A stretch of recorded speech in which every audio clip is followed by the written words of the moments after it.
Hey guys, AniMind here and welcome back to another speedpaint video. Today, as you've probably seen in the title or thumbnail of the video, we are going to be talking a bit more about the Frozen series. Well, not a bit more, but just a bit about the Frozen, not series, but movie series. It's not really entirely a series. It's just two movies, one original movie and one sequel. There are probably not going to be more movies unless Disney hits a rough patch and decides they want a lot of money. Then they can always turn to Frozen, but let's face it, that would never happen to Disney. And anyway, I just wanted to talk a bit about this movie. I know it seems a bit strange probably for some fans because I haven't really uploaded that much, although I've been saying that I have a lot of videos to upload, and the reason for that is I really don't know what to talk about. So I just want to go a little bit back to just talking about movies and TV shows and stuff like that. Obviously, I'm going to be talking about a bit more about movies because it's hard to come by a good TV show, especially animated one, since that's mostly what I talk about, animated stuff. I haven't really talked about live action or stop motion or any of those kinds of series. I don't even know if there is a stop motion series that's like I'd be interested in. But yeah, anyway, so let's get on to Frozen. So yeah, if you really do not know what the the Frozen movies are about, it's basically just about Anna and Elsa, who are both sisters, princess sisters whose parents have died because they were searching for an answer to Anna's magical ice powers, and then died. And basically they just went on tons of, I don't want it to make sound like something as goofy as it is, but they did just go on adventures, discovering things like that. And Anna went berserk in the first movie, finally letting go of her powers. She has a whole song about it.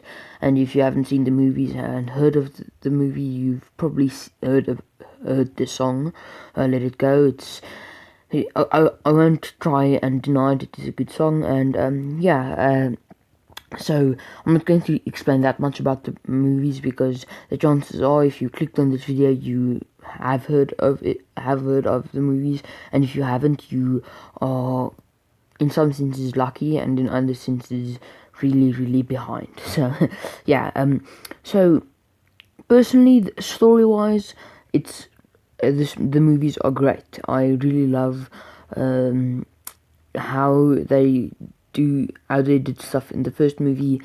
The characters were well written. The villain twist, as most people know, is not really the best and the most original idea for Disney, but I feel like it wasn't that unoriginal. Some people say it's so unoriginal, but it is like, it's more of a genre of villains rather than just copying the same villain over and over and over again, because this villain was a love interest where other villains are not necessarily love interests. I'm not going to mention a lot of examples because off my head I probably won't be able to, but anyway, so I don't feel like there was any bad stuff about the movie, the first movie in general. The characters were great, the songs were great, because let's face it, all people that like a good animated movie did like Frozen's music, and if you didn't, then that's just your taste. And anyway, but then there came the second movie, which I personally feel the animation was beautiful, the songs were beautiful. I feel like they really put their heart and soul into the movie, the creators, but I really don't feel like they had to create the sequel. Like, when I first heard of the sequel, I was excited because I wouldn't say I was a fan, but I still thought of the Frozen franchise as a good one, one that I enjoyed a lot, and that the sequel would just be interesting and cool to watch and stuff like that.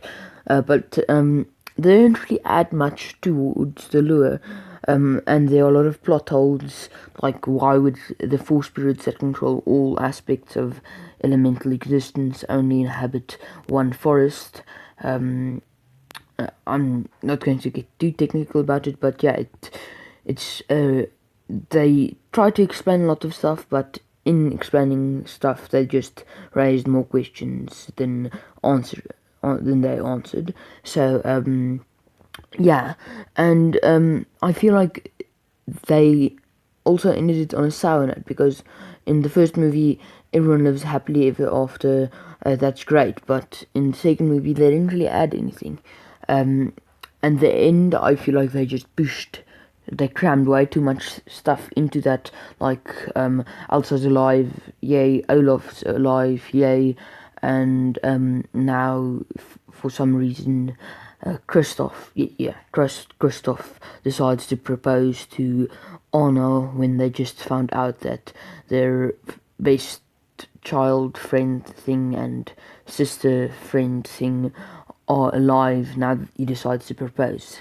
I really feel like they just didn't really think of laying it out a bit more, because if they just didn't show him proposing and showed them having their wedding, it would be much better implied, because usually what happens in these cases is now you a good example of this is the Spider-Man 3 movie.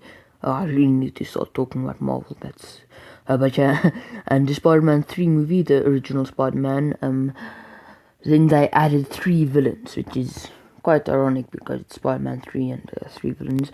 And as you know, if you've seen it or any criticism videos or videos at all about the movie, you'd probably know that it wasn't well received. I personally didn't have much of a problem with it, but I agree that it did feel quite crammed. You didn't really know who to focus on, and it adding Venom into the storyline, I feel like they just couldn't get a compelling storyline with the Sandman and the Green Goblin. I feel like, and if they only use the Green Goblin, they would be repeating a storyline over and over again, and they need the Sandman.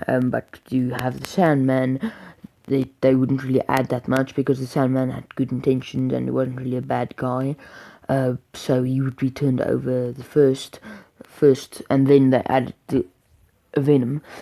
I feel like they didn't need the Sandman at first, but they needed a bit of a villain at the beginning of the movie, and the Green Goblin couldn't show up, because then the movie would have already went into like the second act and stuff way too soon.